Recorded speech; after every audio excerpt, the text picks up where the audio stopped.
Los dos primeros.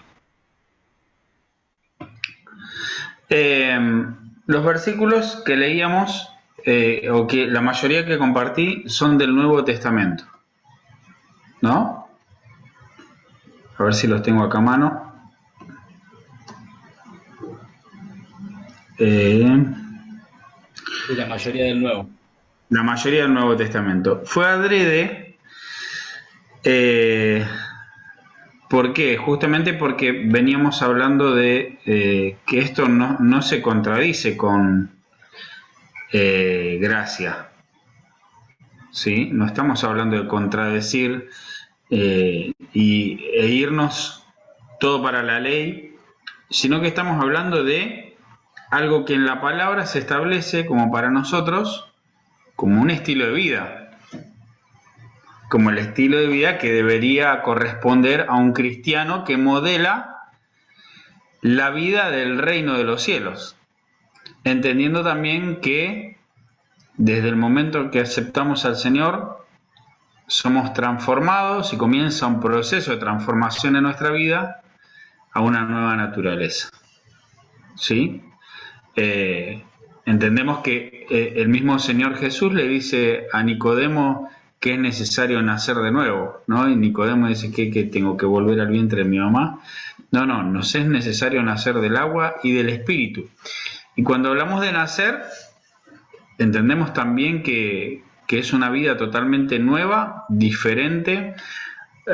Hace un tiempo hablaba de esto en un entorno de la congregación, y cuando hablamos de nacer, somos llamados a nacer de nuevo, una nueva vida, una nueva naturaleza, y a veces queremos trasladar a esta nueva naturaleza cosas de nuestra antigua manera de vivir, ¿no?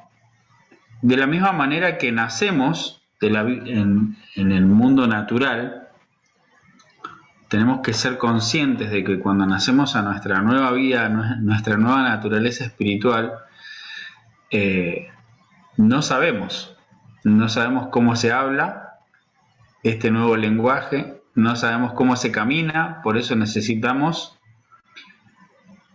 ¿qué necesitaríamos? A ver, como en el mundo natural, ¿qué paralelos podemos hacer con un nacimiento en el mundo natural?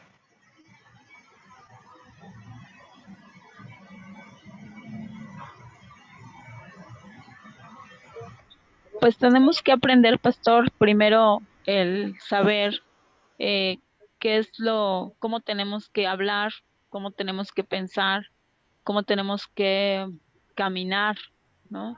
Porque así cuando nacemos, pues nos van enseñando a hablar, a caminar, a saber, pues lo que nos lleva por buen camino, ¿no? Perfecto. Ahora, cuando nosotros nacemos, ¿sí? No nos dan un manual para aprender, ¿o no? O sea, no tenemos un manual, bueno, nos enchufan en la sala de neonatología el manual para que aprendamos cómo se vive, cómo se respira este nuevo aire, que no es el mismo que se respiraba en la panza, cómo se habla, cómo se comunica, cómo se relaciona, cómo... eh, no nos dan manuales para esto. ¿Cómo aprendemos? Eh, Escuchando por la imitación. Exactamente. Aprendemos por imitación. Y acá es donde radica la importancia de la ética, pero más allá de la ética cristiana en sí, como ciencia o como estudio, como lo estamos estudiando ahora, la ética ministerial. ¿Por qué? Porque justamente lo que se nos enseña y de la manera en que se nos modela este evangelio es como nosotros lo vamos a asumir como natural. ¿Sí?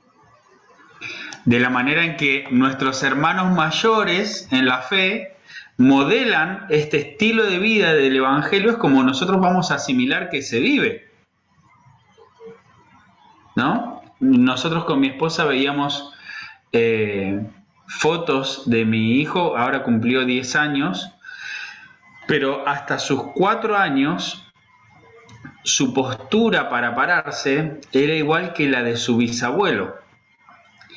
Porque resulta que mi abuelo, su bisabuelo, venía todos los días a mi casa y lo agarraba de sus manitos y le hacía dar pasos, y le hacía dar pasos y lo acompañaba y lo ponía sobre sus pies y sobre sus mismos pies lo hacía dar pasos. Y cuando ya daba pasos por sí mismo, venía y de la mano lo llevaba por la vereda hasta la plaza.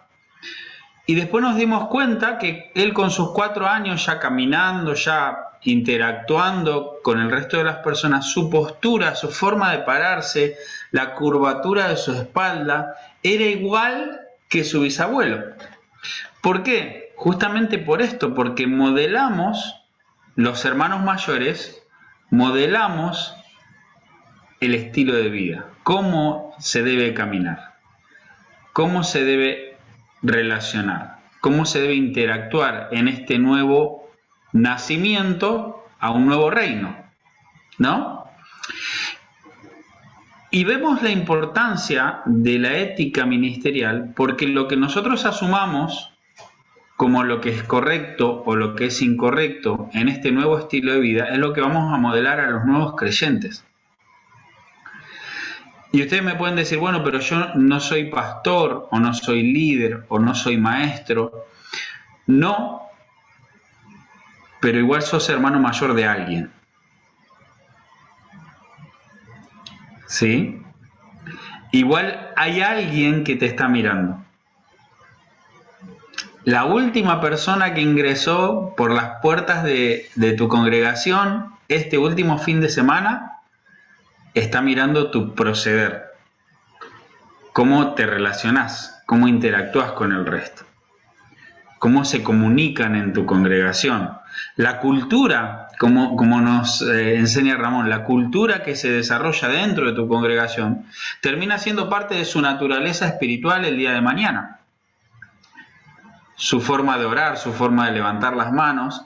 Y eso que modelamos no solamente es en el mundo natural, de las posturas, en la adoración, de la forma de comenzar una oración, ¿sí? Ustedes se van a dar cuenta, sí, aquel viene de tal congregación porque empieza orando Padre, y otro, no, aquel viene de tal congregación porque dice, papá, te pedimos en esta noche. Claro, su forma de comunicarse con el mismo Dios en su oración tiene que ver con cómo él asumió, con cómo él interpretó el Evangelio desde el primer momento, desde el primer impacto, desde el primer contacto con la iglesia.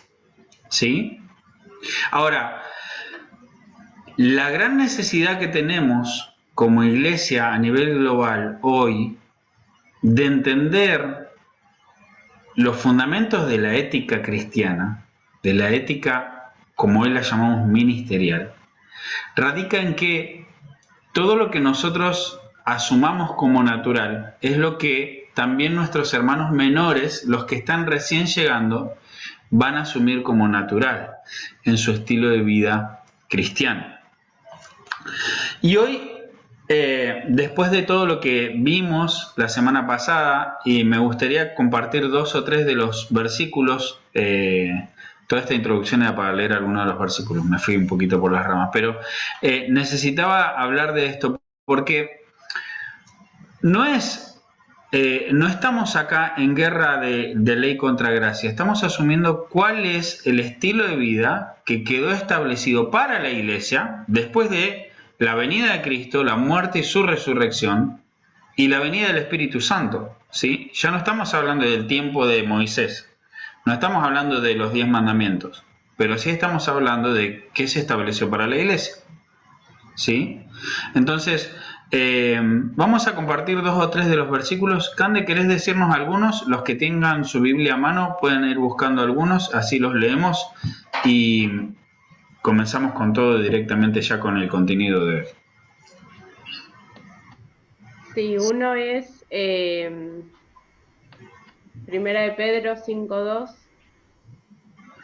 también está Isaías 52:11 y Efesios 3:14. Vamos a leer los del Nuevo Testamento. Bueno. Primera de Pedro 5:2, Bien, Efesios ¿alguien lo 3:14 tiene? y ¿Efesios cuál? 3:14. 3:14 y uno más. Y Primera de Timoteo 3:9. Bien. Daniel, ¿tenés alguno ahí a mano? Estaba con uno de los que dijo Cande, tenía Filipenses 1:20-21. Dale. Sí. Bueno, la versión que voy a leer es Nueva Traducción Viviente. Filipenses 1:20 dice: tengo la plena seguridad y la esperanza de que jamás seré avergonzado, sino que seguiré actuando con valor por Cristo, como lo he hecho en el pasado, y confío en que mi vida dará honor a Cristo, sea que yo viva o muera, pues para mí vivir significa vivir para Cristo y morir es aún mejor. Perfecto. ¿Alguien tiene algún otro? Era de Pedro 5:2.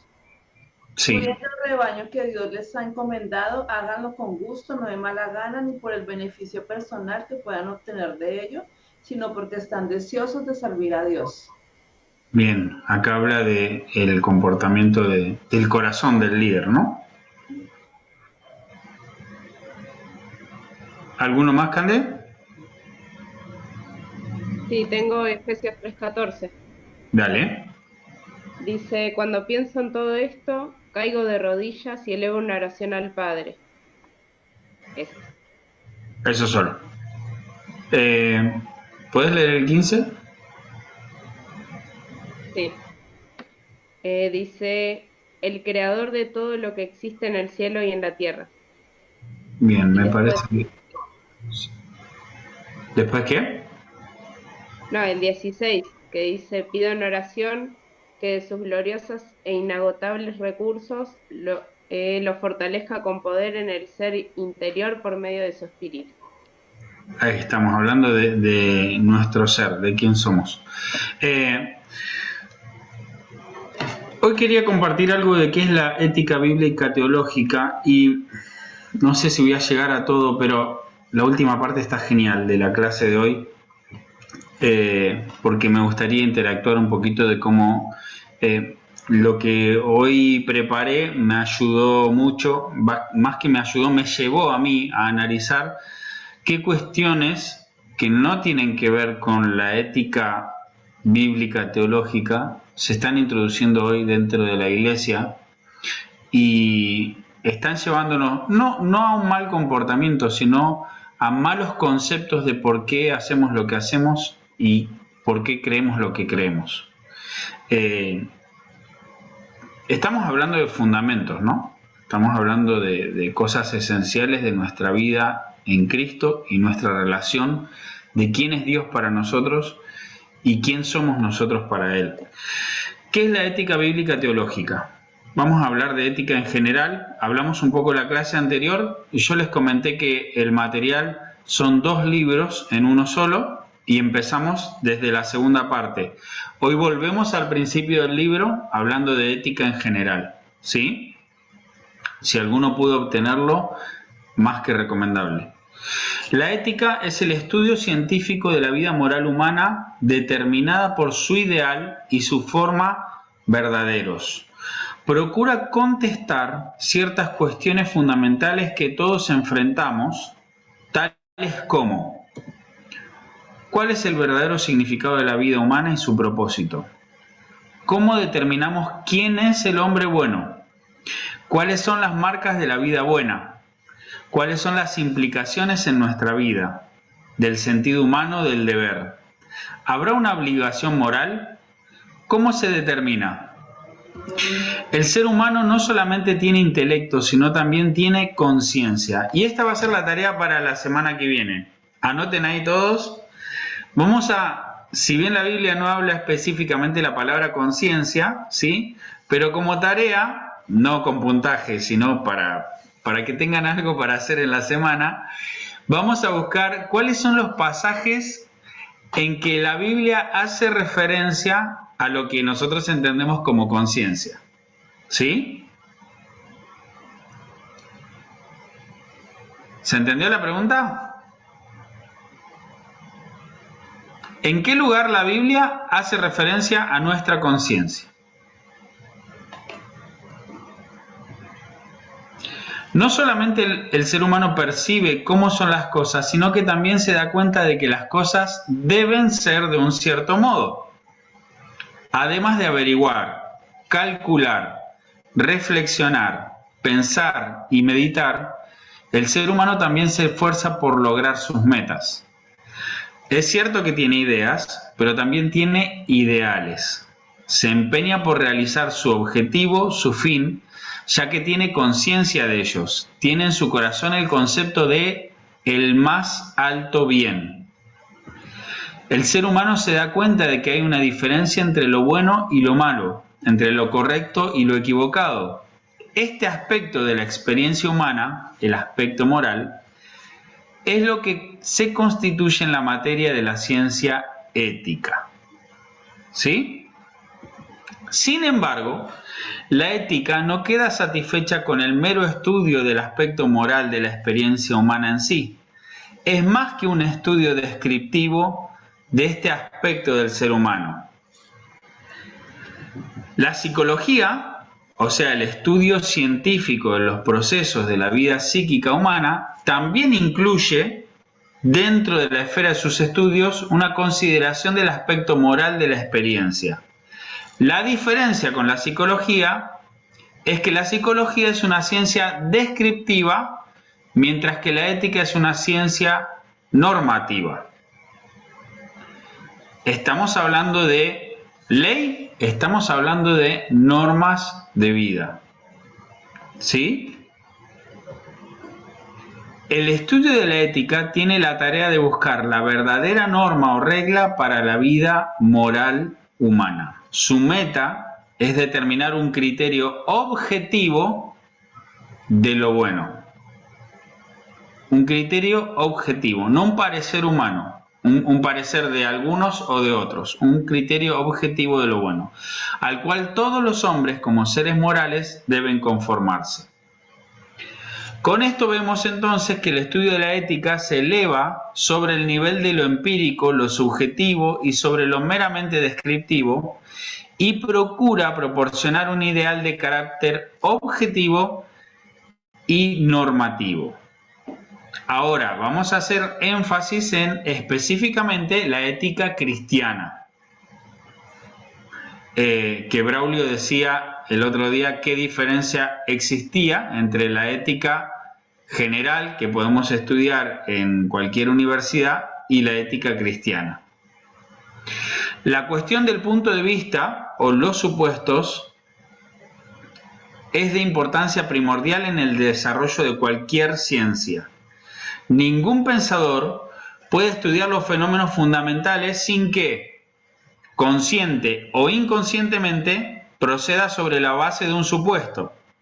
O sea, cualquier pensador ya viene predispuesto por ciertos supuestos en su vida, ya en su existencia, ¿sí?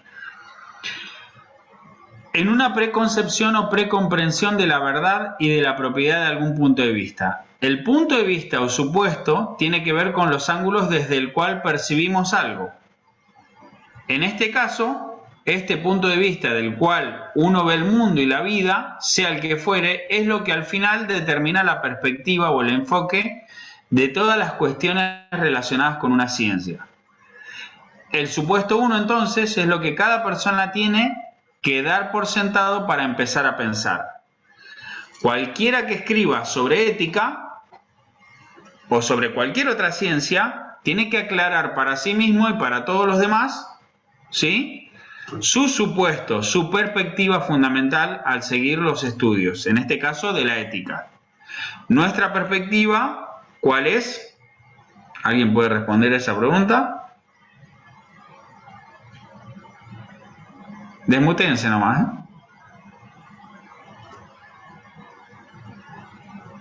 No los escucho. La Biblia, la palabra de Dios. Muy bien, o sea, nuestra perspectiva es cristiana, ¿sí? Al seguir esta ciencia es la teología evangélica, ¿sí? La ética para nosotros es teológica, cristiana y reformada. Esto lo habíamos mencionado también en la clase anterior. En cierto sentido podemos decir que estas designaciones son sinónimas, porque podemos decir que es lo mismo decir teológico que cristiano que reformado, aunque no, es necesario que las distingamos, ¿sí? Ya que fundamental e idealmente quieren decir lo mismo y mutuamente se incluyen una a la otra.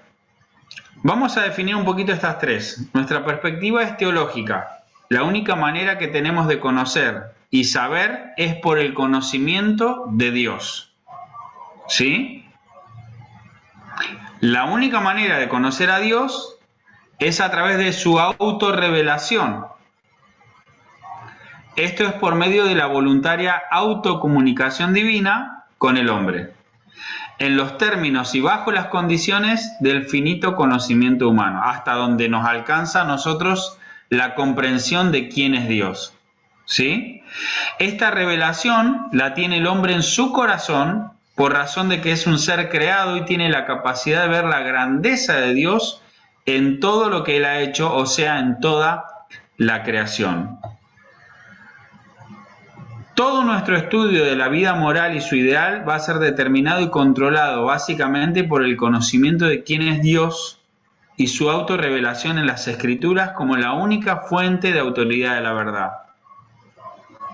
Vuelvo a decirles, la idea de que podamos profundizar un poco en todo esto es que comprendamos la necesidad que hoy tenemos como iglesia y como ministros, por eso es ética ministerial, y como ministros del Evangelio, de profundizar en nuestra raíz, ¿sí? De entender por qué y para qué nosotros necesitamos tener una norma de conducta establecida, por qué yo me comporto de una manera y no de otra, por qué participo de algunas cosas y no de otras, ¿sí? Y creo que este tema es más que necesario hoy, porque, a ver, lo veo en las congregaciones cercanas, cuando empezamos a profundizar en conceptos de gracia, a veces se tergiversa la cuestión y se mezclan ideologías humanas.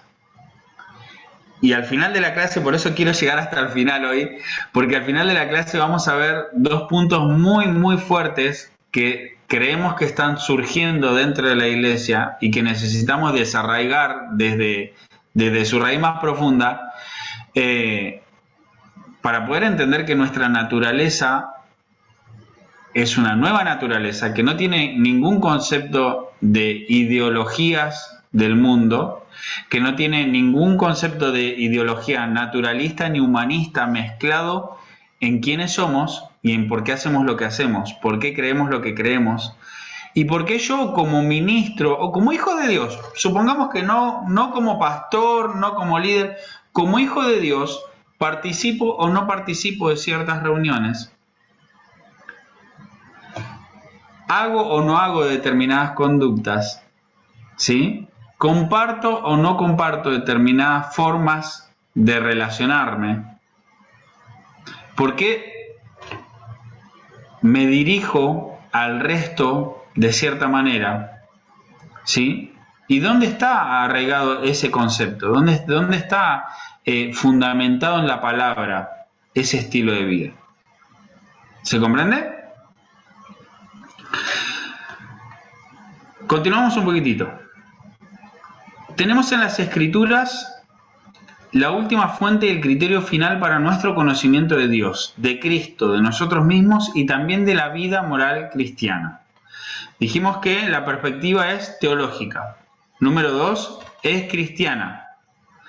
En realidad esto no agrega nada a la característica que acabamos de mencionar arriba, mira el mismo tema de un mismo enfoque, pero de un ángulo diferente, y da énfasis a otro elemento muy importante porque centraliza en Cristo la revelación, en la teología y en la vida cristiana.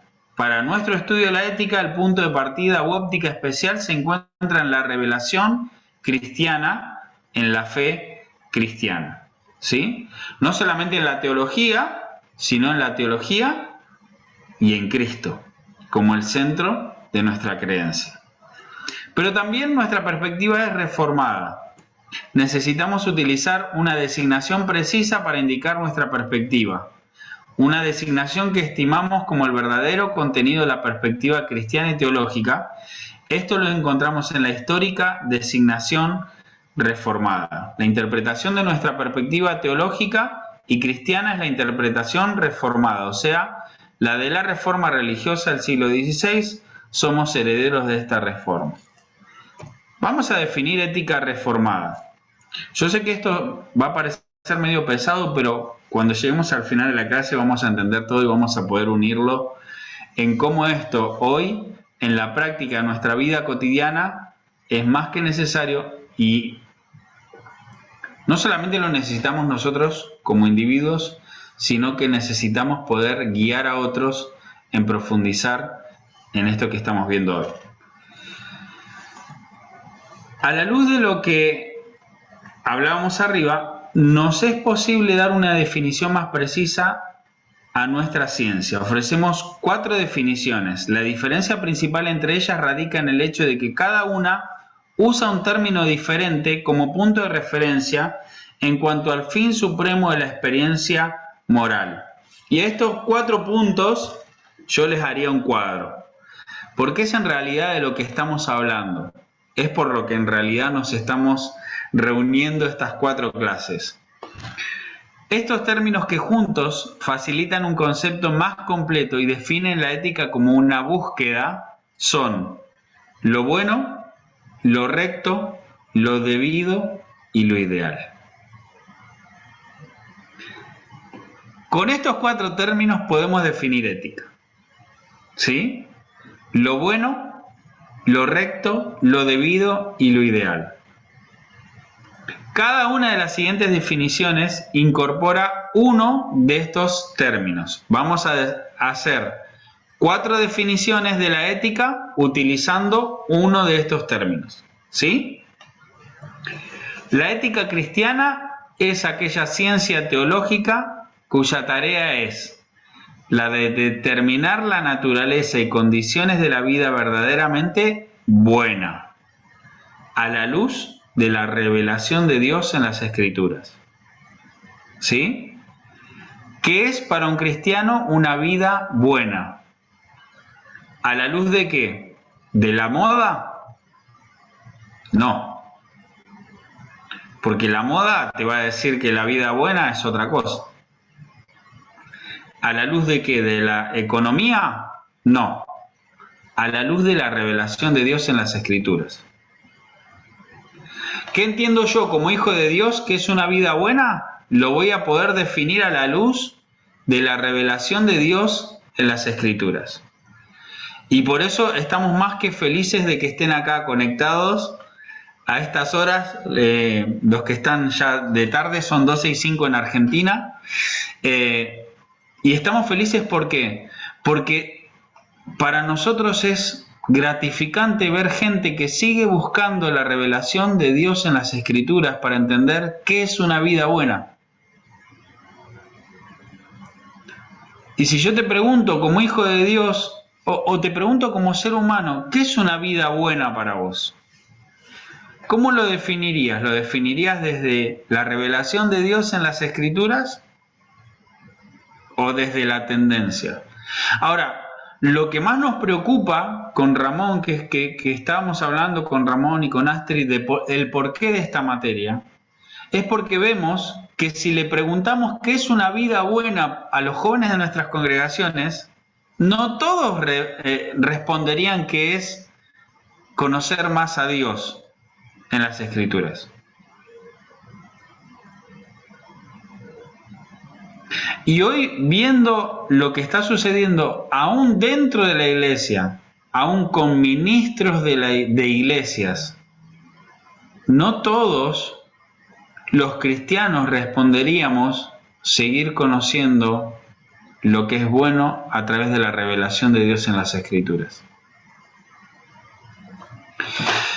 Dijimos, y esto lo vamos a repetir de acá hasta la última clase, lo bueno, lo recto, lo debido y lo ideal. Escríbanlo esto, ¿eh? Lo bueno, lo recto, lo debido y lo ideal. Lo bueno, lo recto, lo debido y lo ideal. Recién respondimos una definición con el término de una vida verdaderamente buena. La ética cristiana es aquella ciencia teológica que determina cuál es la manera recta de vivir para el hombre, de acuerdo con las normas de la palabra de Dios. Lo bueno, lo recto, lo debido, lo ideal.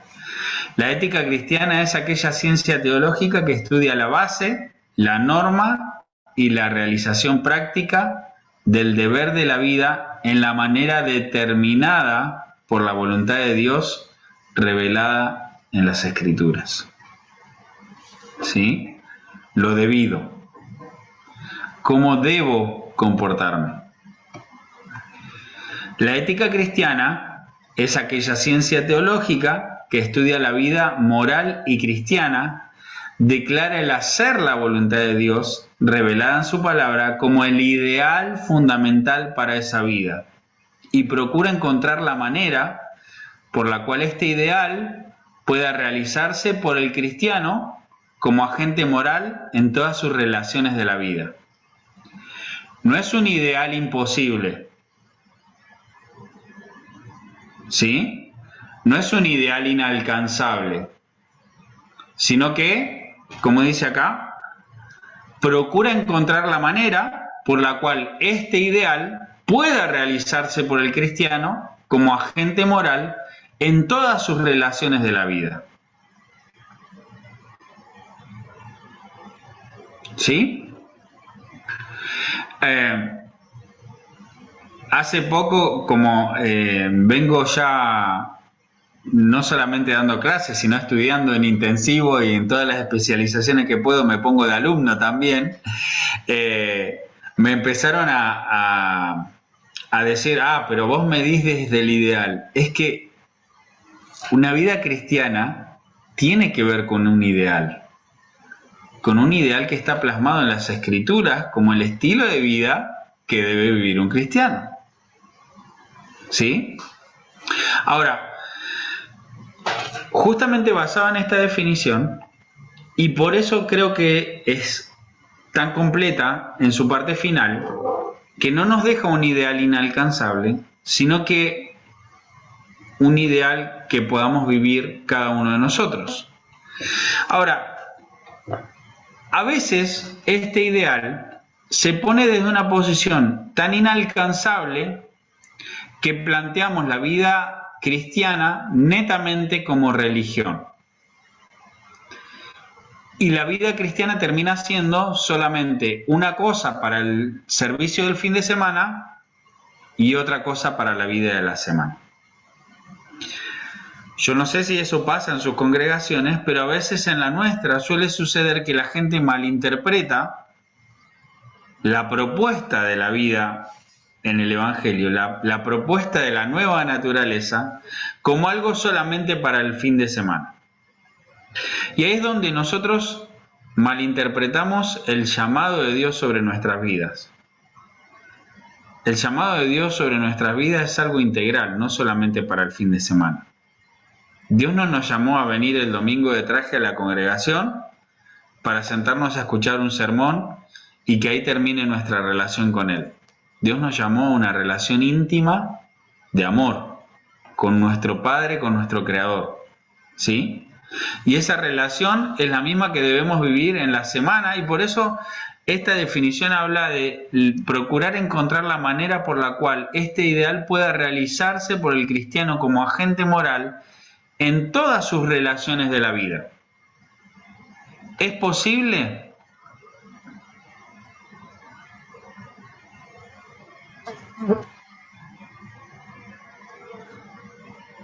¿Es posible?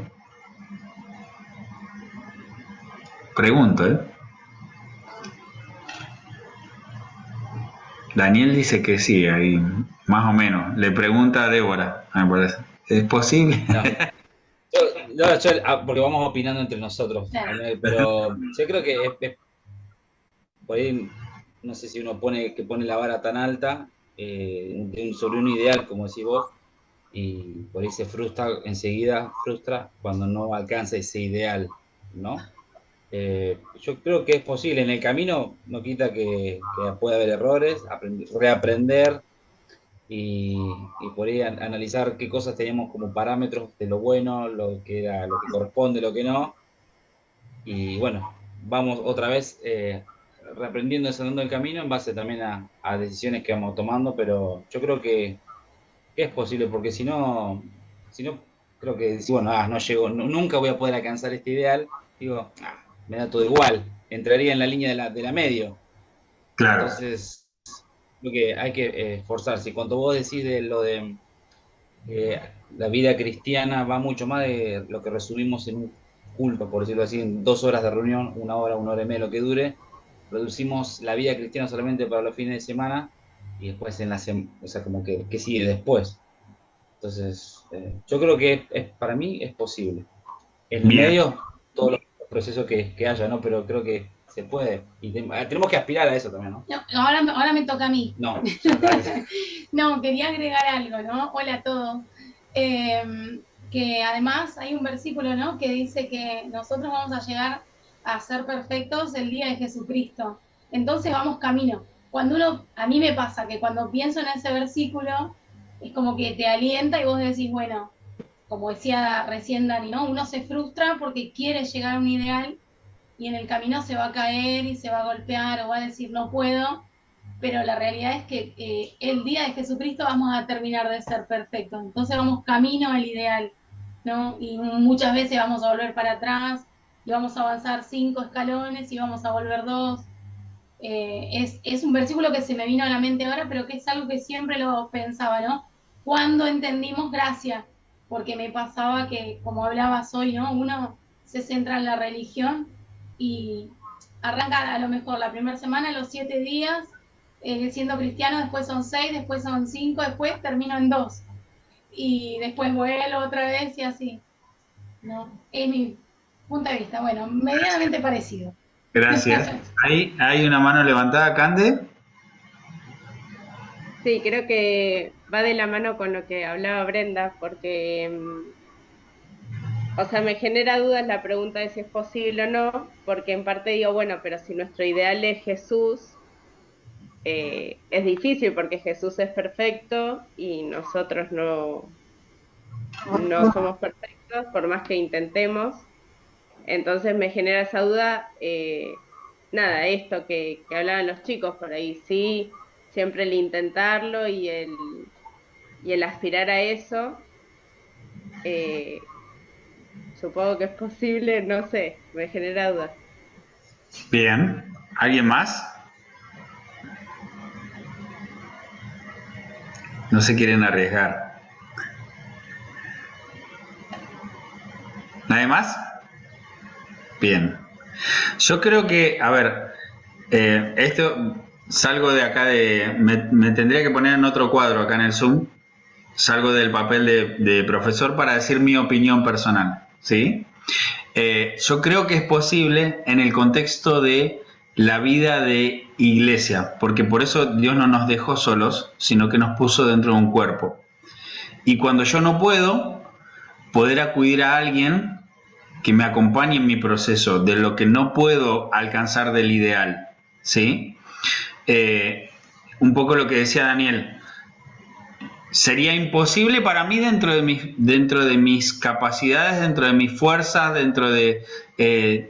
porque si no yo creería que soy autosuficiente, pero por eso Dios nos dejó al Espíritu Santo y por eso nos puso en un contexto de iglesia, nos dio relaciones y por eso nos necesitamos, ¿sí?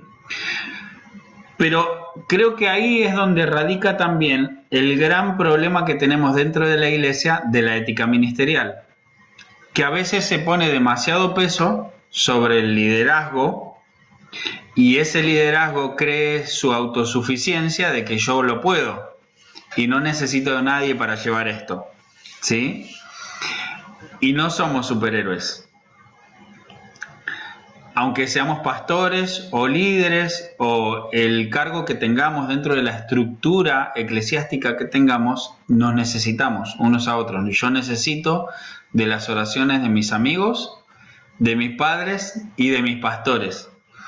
Y el día que sea pastor necesito la oración de otros pastores y necesito que también me sostengan en mis momentos de dificultad. ¿Sí? No somos autosuficientes en nuestras propias fuerzas. Y hay veces que por nosotros mismos no tenemos las fuerzas ni la vulnerabilidad para reconocernos tan necesitados delante de Dios, y necesitamos a un amigo que nos dé, bueno, como yo le digo a los jóvenes en mi iglesia, necesitas un amigo cerca y darle la autoridad de que te dé un cachetazo en la nuca cuando le estás errando. Es decir, hey, fíjate que por ahí no es, déjame acompañarte en esto, ¿sí? Y crezcamos juntos, seamos iglesia. Ramón está ahí, pero no dice nada. Yo no me voy a lanzar a la piscina. No, mentira. Ah, definitivamente, pues lo que dices acerca de esta situación, de, de vivir una vida perfecta, no. Yo creo que ninguno tiene esa capacidad de poder vivir perfecto, pero sí se puede convertir en un modelo, ¿no? Digamos, un modelo a seguir, que sean las pautas o las líneas que definan quién tú eres. Yo pienso que más es como un marco, no, no es tanto como algo que ser en sí mismo, porque nos queda muy grande el traje, ¿no? Exacto. Entonces, a pesar de que en el Y no corazón necesitaríamos la obra de deseamos Jesús. o queremos ser como Jesús, estamos abismalmente lejos de esta situación. Entonces, yo creo que esto es un marco, no como una regla para ser juzgados como cristianos, porque es lo que mucha gente podría decir que en realidad es como una arma de doble filo. No, no es no es una, pues una regla, sí, no es todo lo contrario, es un marco para saber hacia dónde vamos y qué es lo que realmente deberíamos de representar. Eso es lo que en mi humilde opinión pienso. Gracias por compartirlo. Ahora, entendemos también una urgencia dentro de esto, y la verdadera urgencia de la tarea ética está en las circunstancias especiales en que nos encontramos por varias razones. Número uno, que esto no es nuevo, pero dice el gran número de nuevos problemas morales difíciles y complicados de las condiciones de la vida actual. Y número dos, la tendencia actual deliberadamente anticristiana de la moralidad y la ética, aún en los países nominalmente cristianos. Número 3, que no vamos a profundizar acá mucho, nuestra innegable negligencia en el estudio de la ética en la teología reformada. Acá se referencia en el punto número 3 al pasado de la Iglesia, ¿sí? Pero vamos a hablar un poquito de estos dos puntos anteriores, porque acá es donde quiero llegar al final de la cuestión. Consideramos una por una estas observaciones en cuanto a la urgencia de la tarea ética. 1. La complejidad y dificultad del moderno problema moral. Todo mejoramiento social, todos los planes prácticos para aliviar las condiciones intolerables y cada programa cristiano para la reforma moral deben arraigarse en un concepto sano de la base, del motivo, del ideal y de la meta máxima de la vida moral cristiana, vistos a la luz de la revelación de Dios. En el pasado, casi toda la energía de las iglesias reformadas se disipaba tanto en la formación teológica de su doctrina como en la búsqueda de soluciones en las controversias doctrinales. Las actividades asociadas con estos esfuerzos, por lo menos en la mayoría de los casos, han sido absolutamente esenciales y actualmente podemos pensar mejor como cristianos debido a ellas. además nos dan un fundamento seguro para sostener nuestro pensamiento ético. Pero el tiempo viene, y es ahora, dice el autor, cuando necesitamos aplicar nuestras energías también a la solución de los grandes problemas morales de nuestra época. Esto es un reto grande para la ética cristiana, particularmente para la reformada. La tarea de aplicar las consideraciones éticas de la teología reformada a los problemas morales grandes y complicados de nuestra época se nos presentan ahora con más insistencia que nunca. Nuestro pensamiento ético no debe estar orientado solamente hacia los problemas que actualmente buscan solución. Tenemos que ver más allá positivamente, tenemos que buscar lo bueno, lo recto, lo debido y lo ideal en relación con cualquier problema, situación y condición de la vida. Volvemos. Lo bueno, lo recto, lo debido y lo ideal en relación con cualquier problema, situación y condición de la vida. La ética tiene que desarrollar los principios bíblicos que conforman la base para tomar las decisiones ético-morales. La vida ética cristiana tiene que ver con la toma de decisiones más que con aceptar normas sugeridas por otros, aunque sean del pasado. Lo más importante de todo esto es que nuestras decisiones estén fundadas en la palabra de Dios. ¿Sí? No estamos solamente hablando, como decía recién Ramón, solamente en normas sugeridas por otros. Estamos hablando de en qué fundamentamos nuestras decisiones de todos los días. Ahora, en el punto número 2 de lo que hablábamos hace un ratito, la tendencia anticristiana en la moralidad de la ética actual. La tendencia anticristiana es demasiado notable en todas las expresiones de la vida y pensamiento actuales, tanto en Europa como en América. El cristianismo ha sido excluido como fuente y norma de valores y como la pauta del pensamiento. Y acá es donde quiero que podamos detenernos un cachito. Son dos, por lo general, los tipos básicos de la ética moderna que corresponden a los dos principales tipos de la filosofía anticristiana en la época actual: el idealismo y el naturalismo. ¿Sí? Sobre estos dos quería leer un poquito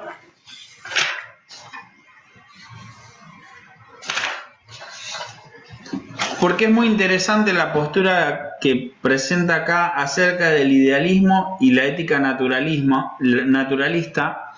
y me gustaría que podamos pensarlas dentro de la estructura de nuestras congregaciones. ¿Sí? Dijimos que esta ética, ¿sí?, son dos los tipos básicos de la ética moderna que corresponden a estos principales tipos de filosofía anticristiana en la época actual. Y nosotros ustedes, mientras yo lo vaya leyendo, ustedes van a decir, pero eso es cristiano. Pero no. Dijimos que era el idealismo y el naturalismo. ¿Sí? De los dos tipos mencionados, el idealismo se considera el más respetable. Es la ética de muchos de los eruditos universitarios. En algunos casos la han fundido con el cristianismo, siendo el resultado una forma de moralismo religioso. La mayor parte del modernismo o liberalismo teológico aboga por una ética de este tipo. Puede parecer cosa equivocada llamar a esta una ética anticristiana, pero con algo de ropaje cristiano no se puede ocultar su verdadera identidad. La ética idealista está de acuerdo con la ética cristiana en postular que la realidad última sea espiritual. ¿Sí? En casi todas sus formas presenta una confianza o fe en la capacidad natural del hombre para realizar su ideal y hacer lo bueno. O sea, que el hombre puede ser perfecto por sí mismo. ¿Sí? Y como decíamos recién, como decía el pastor Ramón, como decía Daniel, por nosotros mismos no podemos ser perfectos. ¿Mm? Entonces, para realizar su ideal y hacer lo bueno, supone una perspectiva evolutiva que rechaza la enseñanza bíblica de la caída, niega la gracia sobrenatural en la redención y en la regeneración, no cree en el pecado y la culpabilidad, considera que toda la maldad no es más que lo bueno todavía por realizarse y mantiene que el ideal moral es básicamente la autorrealización del ser humano a través del desarrollo de todas las potencialidades nativas del hombre. Aboga por la autonomía del ser humano y da por sentado de que el hombre sea autónomo. Este tipo de ética, especialmente por su alianza con la teología modernista, ha sido una de las influencias más potentes en las tendencias anticristianas en la ética moderna. Aunque parece mezclada con principios bíblicos, ¿sí?, es una ética anticristiana. ¿Por qué? Porque pone al hombre por encima de la norma, diciendo que el hombre es autosuficiente y todo lo puedo en Cristo que me fortalece. No, pero no se refiere a eso la palabra, ¿no? Y en eso es como decíamos hace un rato, que nos necesitamos unos a otros. A ver, parados desde ahí, el pastor es el superpoderoso que no necesita ser vulnerable con nadie, y desde ese punto también nos encontramos con dolores grandes que hoy está padeciendo la iglesia por no permitirnos como ministros ser vulnerables y decir, en esta área estoy necesitando ayuda, ¿no? En esta área estoy necesitando un amigo y poder decir, Ramón, necesito que ores por mí por esto, porque acá no puedo solo, ¿sí? Mi pregunta también es esto para ustedes. ¿Tenemos alguien con quien poder compartir nuestra vulnerabilidad en el ministerio? Solamente para reflexionar, ¿eh? ¿Tenemos alguien con quien poder decir, necesito que ores por mí?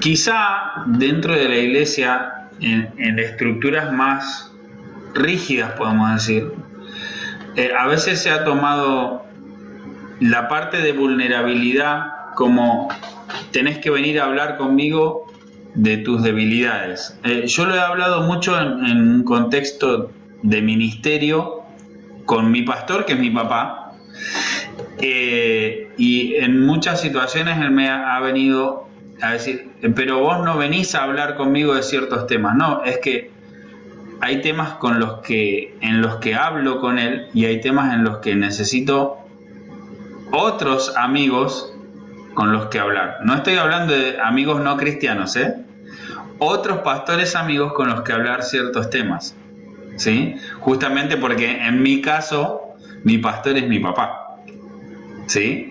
Y gracias a Dios, Dios puso amigos como Ramón en mi camino, con quien puedo hablar de ciertos temas y ser vulnerable también en las cuestiones que necesito que me ayuden.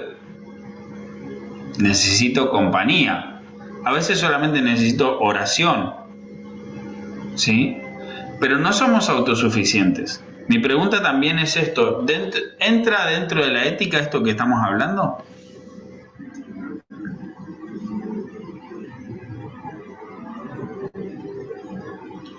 ¿Qué opinan?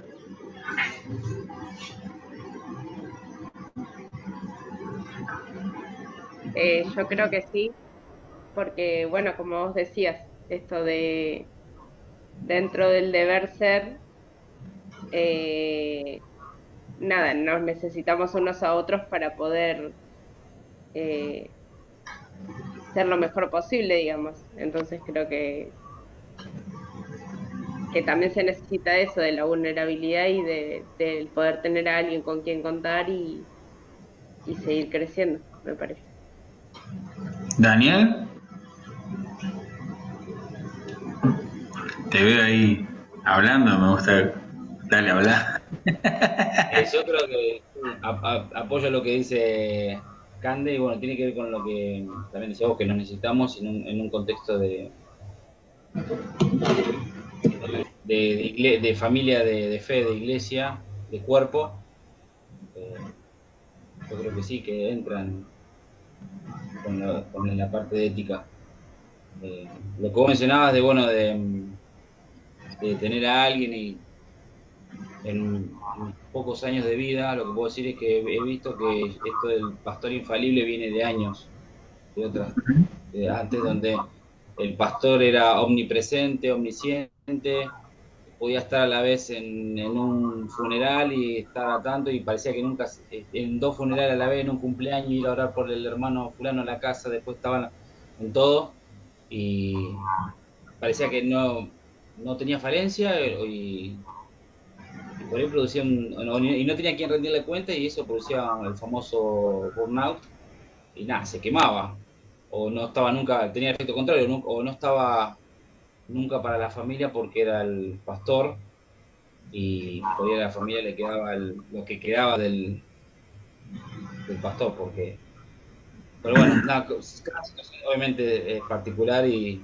en algún lado es más llevadero, otros no, pero creo que bueno, como estamos hablando de que es importante, celebramos la vulnerabilidad, creo que a veces cuesta, no, bueno, hablo por mí, ¿no? Me pongo como ejemplo. En mi caso me ha costado mostrar vulnerabilidad por una cuestión de que hoy las veces que con personas que necesité plantear ciertas cosas no quedó ahí, entonces me llevó podría cerrarme un poco más o ser mucho más selectivo que antes con quien supuestamente quería mostrar mi vulnerabilidad para que me ayude.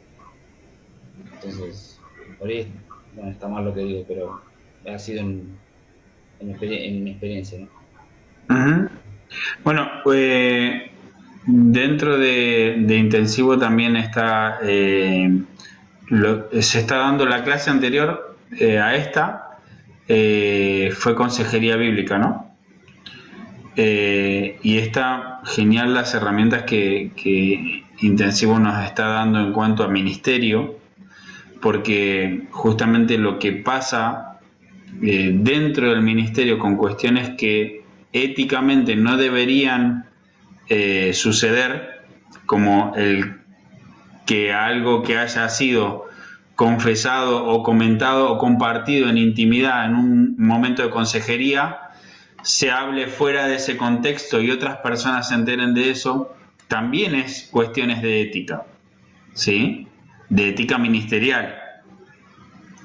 Y el poder tener las herramientas que están compartiendo Ramón con Astrid con nosotros también son de edificación para nosotros, para que no volvamos a cometer esos errores en nuestro ministerio, ¿no?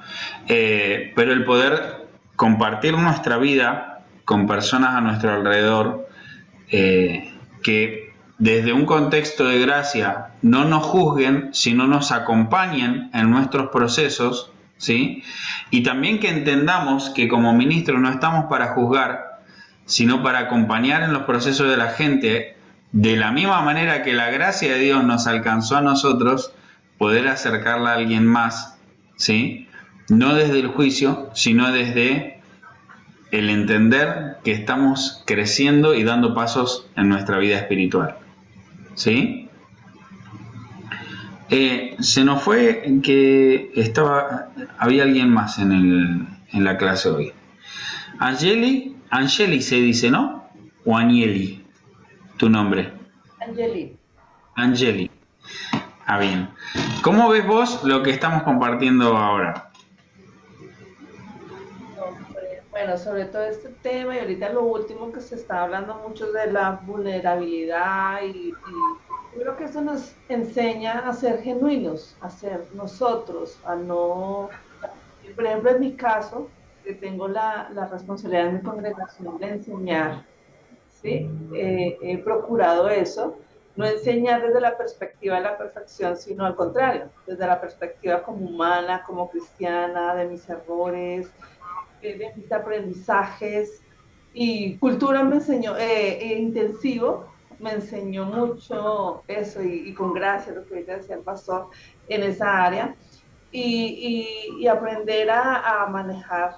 Y quiero hacer un paréntesis acá, porque ahorita cuando empezamos esta clase de ética hace 8 días, yo le comentaba a mis pastores, yo antes, o sea, yo escuchaba ética cristiana, ética ministerial, pero yo asumía que la ética era solamente para los pastores, que era así como uno escucha que la ética en la medicina, la ética en los que son abogados, entonces yo pensaba que la ética era solamente los que iban a ser pastores, estudiaban ética.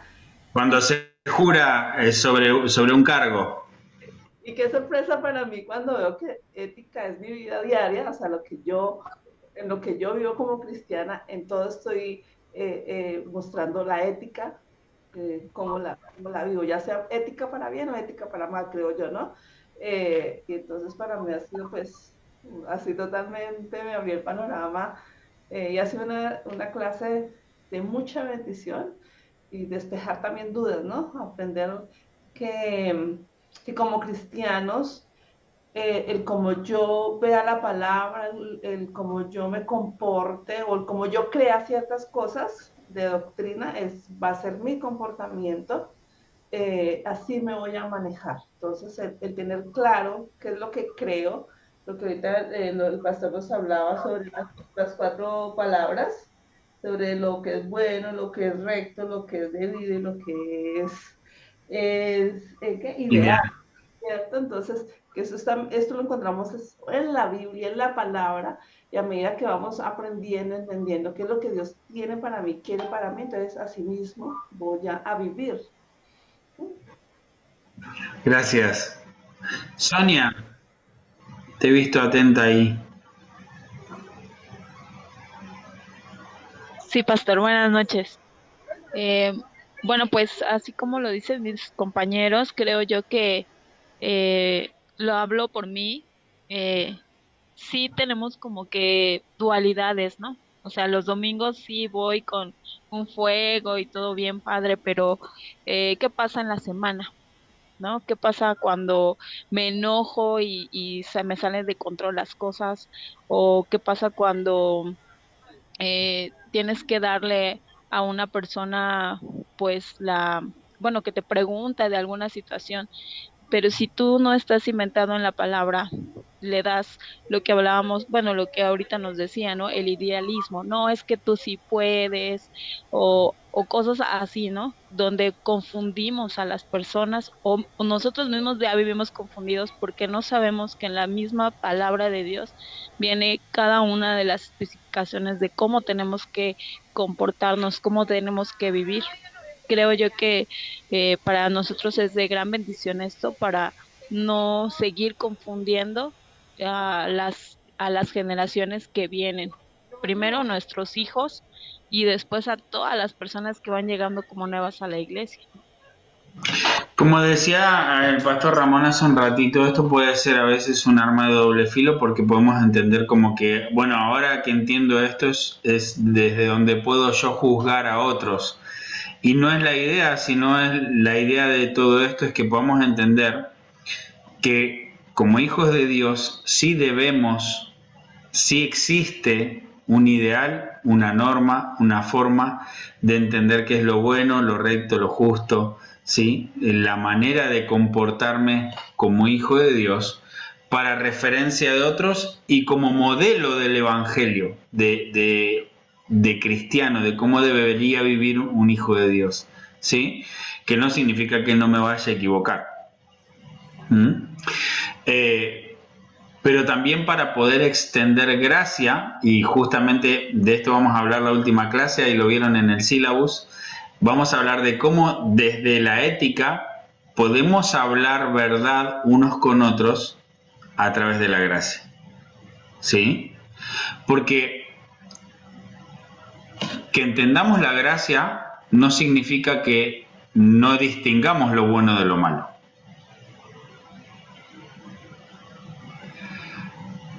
¿Se comprende? O sea, como hijo de Dios, yo sé qué es lo bueno, qué es lo recto, qué es lo justo y qué es lo ideal.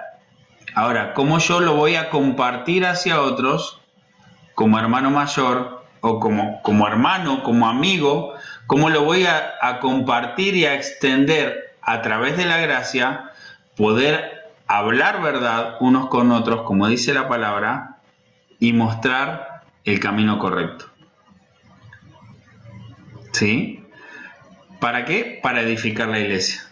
Ramón, levanta la mano ahí. Ay, sí, amigo, solamente para poner este pequeño norte, ¿no? Me encanta que hayas puesto esto de la ética en dos ángulos, ¿no? Como puede ser utilizado como positivo o como negativo, porque también el tema ético puede ser un límite, ¿no? Entonces, esto es algo que a veces personas que ya están estacionadas o que no encuentran, vamos a decir, un destino claro, siempre empiezan a poner el cuestionamiento ético con respecto de lo que deberías de hacer o lo que no deberías de hacer de acuerdo a la ética, ¿no? Y hay algo que yo siempre lo digo con mucho respeto, yo honro las canas, honro las canas, como nadie. Pero lo que yo estoy más claro es que prefiero yo honrar a Dios. Entonces, es ahí donde posiblemente sea como que tú estés diciendo, pero es un doble mensaje, ¿no? Y es sí, pero no. Porque al final de cuentas, al que tú buscas todo el tiempo honrar es a Dios. Entonces, esto no es una cuestión en que solamente por ética o por respeto o por forma o por estilo vas a hacer algo que en realidad lo que quiere es condicionarte y limitarte. Entonces, esto es algo que no es una norma, vuelvo a repetir, es un cuadro. Entonces, y si tú ves la ética de esta manera, o sea, es un cuadro donde tú debes, pero donde al final de cuentas lo que importa es lo que Dios te ha mandado a hacer. Yo tengo un testimonio de vida para compartir en cuanto a esto. Eh, Cuando mi familia se convierte al Evangelio, yo tenía 8 años, mi hermana 6 y mi hermano 4. Mis padres ya estaban juntos desde mi nacimiento, ya 8 años, y a esa edad mía llegamos al Evangelio.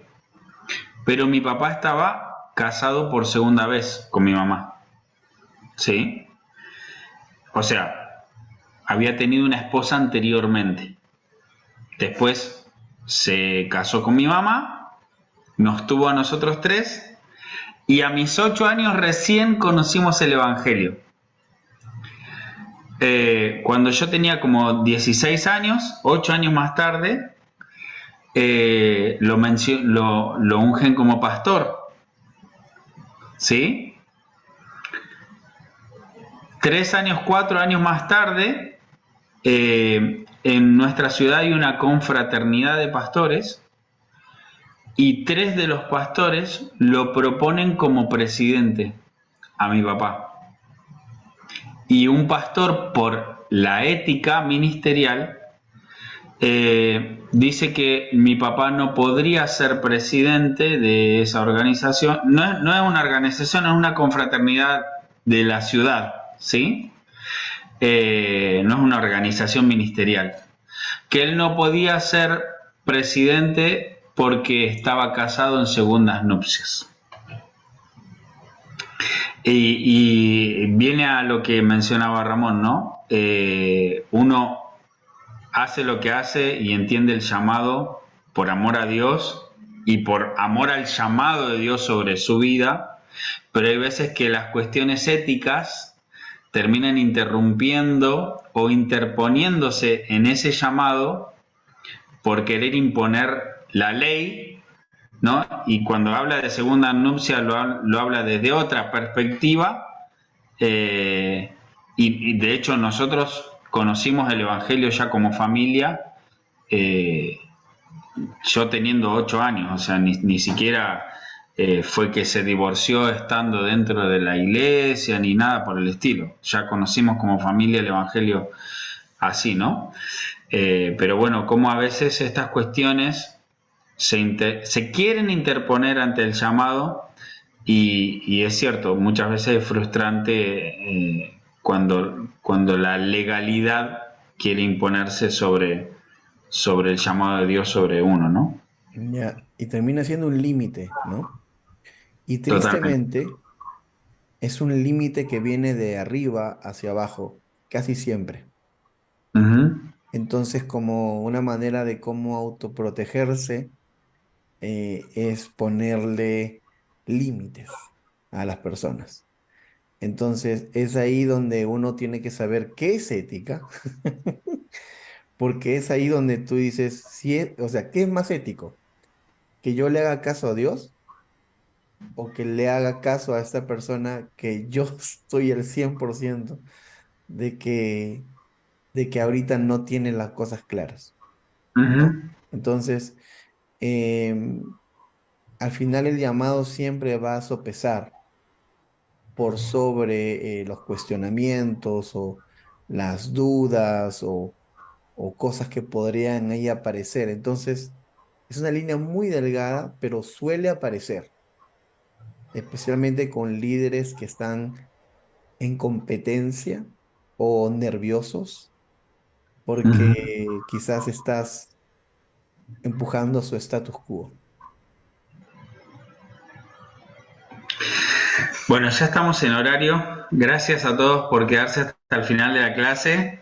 Les recuerdo que habíamos anotado algo para buscar en la semana, algunos pasajes bíblicos que hagan referencia a la conciencia, ¿sí?